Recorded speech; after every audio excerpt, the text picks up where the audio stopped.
Avant de commencer, n'hésitez pas à vous abonner à la chaîne et d'être courtois dans les commentaires.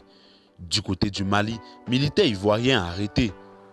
Le risque que Assimi Goïta fasse courir le Mali. En effet, l'une des raisons principales du coup d'état militaire, selon la junte malienne dirigée par Assimi Goïta contre le pouvoir Ibeka démocratiquement élu, est son incapacité conjuguée à celle des forces internationales à bouter hors du Mali les groupes djihadistes qui pullulent au nord de son territoire. Incompétence face au djihadisme. Quand la junte d'Assimi Goïta se réfugie dans le populisme. En effet, aujourd'hui, force est de constater que la situation est loin d'être maîtrisée, même avec l'arrivée de la société de sécurité Wagner, qui est par ailleurs préférée par le pouvoir de la junte au détriment des autres forces internationales.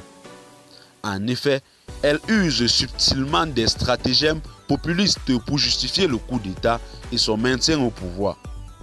Le populisme semble avoir un impact sur la forfaiture en cours. En effet, il faut noter que le populisme commence toujours par l'utopie d'une société et finit par le cauchemar soudain d'une régression générale par la violence d'un seul chef et ses affidés accaparant les pouvoirs, substituant la propagande à la vérité et la force à la morale. Dans le renforcement et la vulgarisation de la fibre populiste, la junte s'enorgueillit avec l'arrestation de 49 militaires ivoiriens qu'elle accuse de mercenaires à la solde de la France pour déstabiliser son pouvoir.